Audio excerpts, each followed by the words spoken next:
I woke up in handcuffs after a night out with my best friend. My phone blew up with my wife screaming, "Don't come home. You're the reason he's dead." I swore I didn't do it. 3 weeks later, the security footage revealed, you ever wake up with that feeling that something's off? I'm not talking about the usual hangover confusion. I mean gut-deep, skin-crawling wrong. That was me, bare back against cold pavement, wrists in cuffs, cop lights flashing, and my best friend's blood on my shirt. The officer said my rights like I was hearing them for the first time. I remember blinking at him, trying to talk, but my mouth felt glued shut with cotton and regret. I couldn't even remember the night before.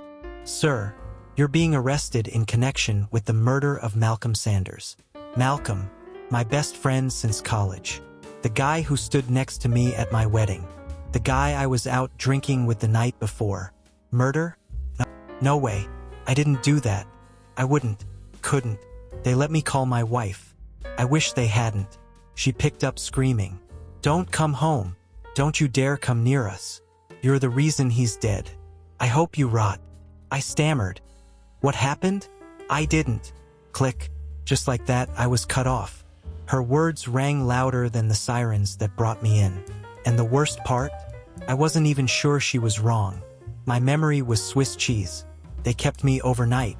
No formal charges, just holding me while they processed evidence. I kept asking for updates, but the detectives weren't talking. I racked my brain. The night started normal. We went to the Black Barrel, our usual bar. We drank. Malcolm had been acting off, agitated, looking over his shoulder. Said someone was following him. I laughed it off. He'd been paranoid lately. Told me he'd gotten into something serious. Big boy stakes, he called it. Wouldn't say more. We did shots.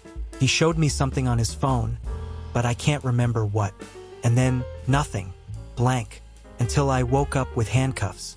They let me go after 48 hours. No charges yet, pending further investigation. But I wasn't really free. My wife had packed up and left with our daughter. Social media exploded. People were calling me a murderer. Malcolm's family was blaming me. I couldn't go back to work. My life was circling the drain. I hired a lawyer, private investigator. I needed to clear my name. I needed the truth. My PI, a guy named Ron, found something. Malcolm's phone hadn't been recovered, but they tracked his cloud activity. The last video uploaded to it was at 2:14 a.m., about 30 minutes before his estimated time of death. Ron couldn't get access, but we knew it existed. Then we got a break. The bar had security footage. It had taken the police some time to retrieve it because the cameras were managed by a third-party company. But 3 weeks after that night, Ron got a copy. We sat in his office. Dim lights, coffee going cold. And we watched. Started off normal. Malcolm and I were laughing, drinking, messing around. Then a man joined us. I froze. It was Marcus Bell, a name I hadn't heard in years. A friend turned enemy. Malcolm and I cut ties with him back in college after he got arrested for running scams and stealing identities. He sat down at our table like we were old pals. The audio was garbage, but Malcolm's body language was tense. I saw him slide his phone to me under the table. I watched as I picked it up, frowned, and then got up, wobbling. I left. Malcolm stayed. About 10 minutes later, Marcus stood up too. He looked pissed. He followed Malcolm out the back exit. A different camera picked up what happened next. They argued. Marcus shoved Malcolm pulled something out. Maybe his phone? Marcus lunged. And then, everything changed. Marcus slammed Malcolm into the wall. Hard. Malcolm crumpled. Marcus bent down, took something, and ran off into the night. I wasn't there. I never even came back outside. I had blacked out in the alley around the corner, probably after vomiting. Security caught that too. Me stumbling, collapsing behind a dumpster. Ron turned to me. "You didn't kill your friend, but you were set up to take the fall."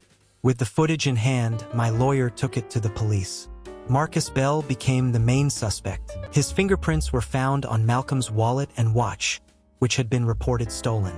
Turns out, Marcus had approached Malcolm a few weeks before, trying to rope him into a crypto scam. Malcolm refused. Marcus needed a fall guy. And I was perfect. Old connection. Drunk. No memory. Within days, Marcus was arrested. Clearing my name didn't fix everything. My wife was still gone. She apologized eventually, said she was scared, that she believed the worst because the pieces made it easy to. She hadn't known about Marcus, about Malcolm's warnings. I don't blame her. I blamed myself for a while, for not remembering, for not protecting him. Malcolm died because someone he once called a friend turned on him. I survived because he tried to protect me. A month later, the police recovered Malcolm's phone. It had been thrown into a river, but cloud backup saved one last message. It was a video he recorded at the bar. He was talking to me. If anything happens, you need to know, Marcus is back. He's dangerous. I tried to get out, but he's pulling me in. You need to watch your back. And if I don't make it, tell my sister I'm sorry. I replay that clip more than I should. I think I do it to remind myself that I wasn't crazy, that I wasn't the villain everyone thought I was. But mostly, I play it to remember Malcolm's last act was trying to save a friend. And maybe, just maybe, there's still a way I can do right by him.